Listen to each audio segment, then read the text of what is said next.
Po, edhe kjo është një prej temave që qika e ka shty mas shumë të përpara, është shëndeti menstrual.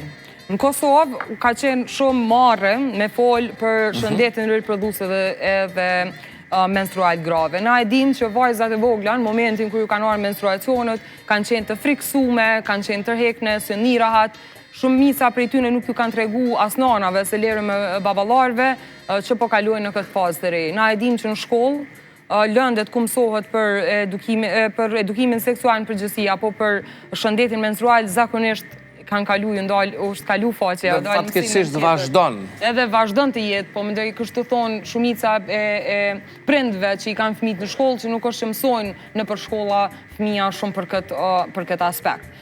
Çka kemi bo na, është i kemi ngrit këto përmes dy formave. Para, që 6 vite na bojmë fushatën peceta nuk është loks, ku anë në kënd Kosovës i kemi shpërnda mbi 100.000 produkte menstruale, peceta menstruale, tampon menstrual edhe të tjera higjienike, për me tregu që vajzat në për shkolla, në për fakultete, në për kampuse universitare duhet me pas peceta menstruale falas.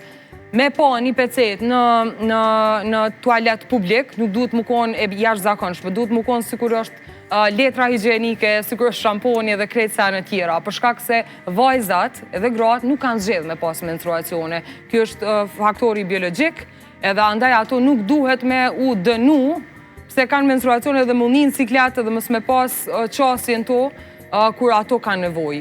E dyta është menstruacionet, produktet menstruale në Kosovë taksohen si produkte luksi, pra 18%. Produkte luksi?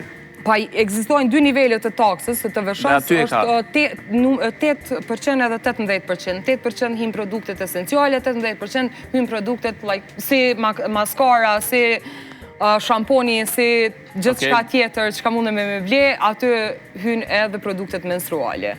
Kërkesa e organizatës sonë është që produktet menstruale me u taksu si produkte esenciale, për shkak se kjo e rrit domosdoshmërisht çmimin e tyre, kështu që jemi në betejë të vazhdueshme me qeverinë e Kosovës, e cila nuk ka pas vesh me e dëgju këtë kërkesë, produktet vazhdojnë me u taksu si 18%.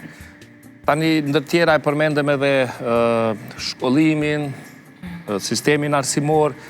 Kam përshtypjen se për t'i prish këto stereotipe gjinore, duhet punohet edhe në familje, po edhe në shkollë. Cila është më emergjente dhe ku shihni ju pikën më të dobët? Se as në familje nuk flitet hapur me fëmijët, për tema tilla e as në shkollë kalohen ato faqe. Unë e shoh ndryshimin tu fillu në edukim të hershëm. Mendoj që jo pse nuk duhet me punu me persona që i kanë botë vjetë,